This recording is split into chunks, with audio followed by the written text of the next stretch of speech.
Boa tarde, time Pau na Boneca da minha amiga Ritinha.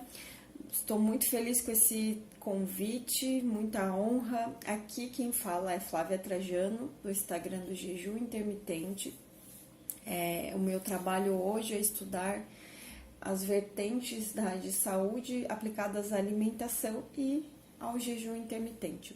O assunto o jejum ele pode mudar a vida das pessoas de uma forma muito ampla, não só na parte do peso do corpo, mas também da mente, de como nós ficamos mais felizes, conectados, mais atentos cognitivamente. E ele tem todos esses benefícios já sendo comprovados até mesmo de forma científica. Então a gente vai falar um pouquinho sobre a introdução do jejum.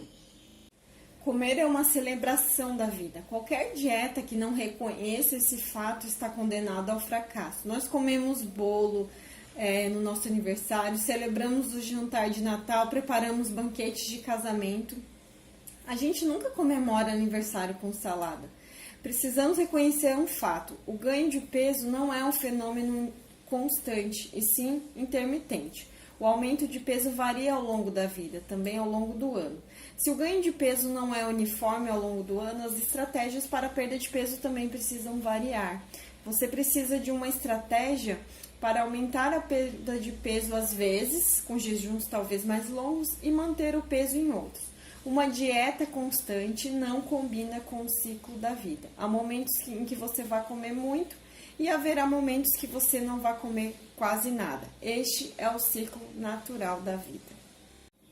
O jejum, ele faz algo que nenhuma outra abordagem faz no emagrecimento, que ele gera o estado não alimentado. Nesse estado não alimentado, o tempo tem um período aí para fazer uma pausa, né, quando a gente come, o nosso corpo utiliza muito da energia que nós temos para digerir, para absorver, para processar todo esse alimento, né? O corpo, depois que a gente ingere, ele ainda continua trabalhando por algumas horas para fazer todo o transporte dessa alimentação que a gente ingere. Durante o jejum, eu tenho vários benefícios. Um deles é entrar no estado não alimentado. E outro, eu dou um descanso, uma pausa para o meu sistema gástrico, onde ele tem tempo de fazer um processo de autolimpeza, de auto-clean, né, como a gente diz. Dessa limpeza, ele também tem como a gente consegue ingerir menos comida num período menor de tempo. Nós vamos entrar também no modo de restringir calorias. Desde 1930, os cientistas têm explorado os benefícios dessa redução, dessa restrição de calorias, pulando refeições. Então, eles fizeram um estudo em ratos que ajudou. Nesses ratos, eles viram que os ratos tinham uma vida mais longa e mais saudável. E além de estudo em ratos, recentemente vem sendo os humanos os centros de objetos de estudo, né? Porque nós somos humanos, precisamos ter parâmetros para humanos. E sim, o jejum já vem sendo testado. Recentemente teve um estudo que colocou o jejum como uma boa alternativa de emagrecimento. Além desses benefícios de ter uma vida longa e saudável, o jejum também ele aumenta a resposta do organismo ao hormônio insulina, que regula o açúcar no sangue. Quer dizer que o nosso corpo fica mais atento a esse hormônio, e fazendo isso ele ajuda a controlar a sensação de fome e alimentar desejos. Então a gente reduz aí esse aumento de desejos e a gente regula aspectos de fome também, porque quanto mais a gente come, principalmente alimentos que são ricos em açúcares, que estimulam em demasiada a insulina, a gente tem problemas na regulação de fome. Então, mais fome eu vou ter. Por exemplo, você acabou de comer um macarrãozinho, daqui 2, 3 horas você vai estar com muita fome, isso por causa da reação do hormônio da insulina no nosso corpo. O jejum é abster-se de comida ou de qualquer alimento calórico por um período de 16 horas, por um período de 24 horas, um período de 18 horas, aí vai conforme cada protocolo. E o período restante que sobrar do dia, das horas do dia, você vai ter a sua janela alimentar.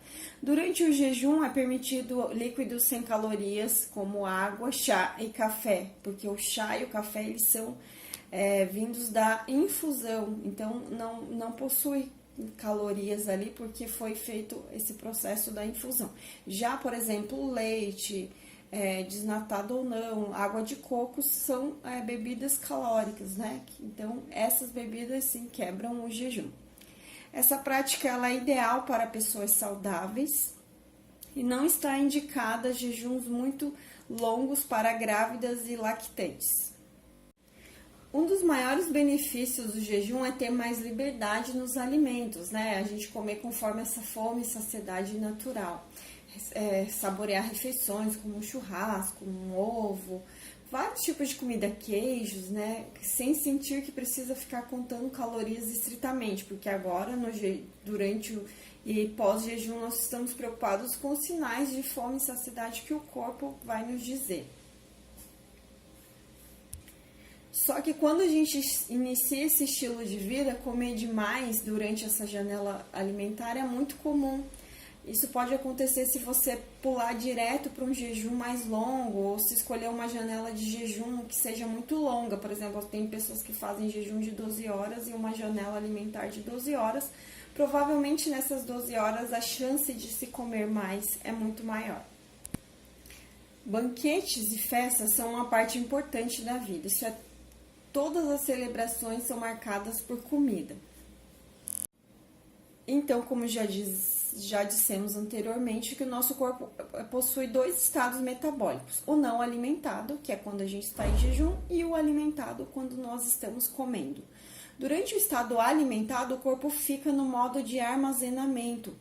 Ele não vai precisar dos estoques de gordura para transformar em energia, enquanto que no estado de jejum, como não entra alimento, né, via oral, o corpo precisa usar os estoques internos da sua gordura. Então, isso é muito, muito óbvio. Se a sua dieta é rica em carboidratos complexos ou refinados e de baixa caloria, você vai sentir fome o tempo todo. Por isso, comer a cada 3 horas é necessário nesses casos. As pessoas em jejum intermitente, esses protocolos de jejum, eles podem ser alternados, né? Um dia você pode fazer o jejum de 16 horas, outro dia pode ser de 20, aí no meio da semana pode ser de 26, depois no próximo dia de 14, e até mesmo de 36, 48 ou mais horas. Vai depender do seu objetivo em relação a esse jejum. Se alimentar de forma correta é um fator fundamental no resultado do jejum, no emagrecimento ou qualquer outro. Estar em cetose precisa-se necessariamente ter uma dieta com baixos teores de carboidratos, principalmente refinados, né, açúcares, farinhas, que esses alimentos eles vão em parte atrapalhar aí o seu resultado, tanto no controle de açúcar quanto na fome. Vamos falar um pouquinho dos protocolos.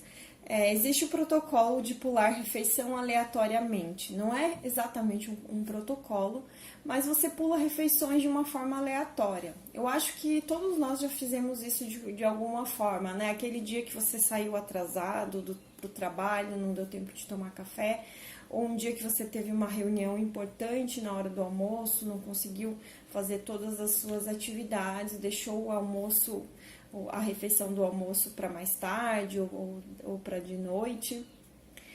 É uma maneira muito fácil, até principalmente quando a gente esquece de comer porque está muito ocupado. Tem o jejum de 16 horas, que se chama Liangens, e eu como numa janela de 8 horas, por exemplo. Ficar geralmente 16 horas em jejum, eu posso fazer a minha refeição às 6 da tarde, às 5 da tarde, e depois no outro dia eu só almoço, que vão dar mais ou menos aí 16 horas de jejum. Dentro desse período de 8 horas, eu faço geralmente 1, 2 refeições, né? Que eu posso fazer um almoço e um jantar novamente e fecho a janela se isso for uma prática diária. Temos também o protocolo Eat, Stop Eat, do nosso Brad Pillon, ele tem esse livro, que é Comer, Parar, Comer, que é o jejum de 24 horas, feitos 1, 2 ou 3 vezes por semana de forma alternada. Por exemplo, eu decido fazer jejum de 24 horas na segunda, na quarta, na segunda, na sexta, sempre variando e alternando esses dias. Nesse protocolo de 24 horas, me sobra geralmente 1 hora de janela de alimentação, que geralmente é feita uma refeição.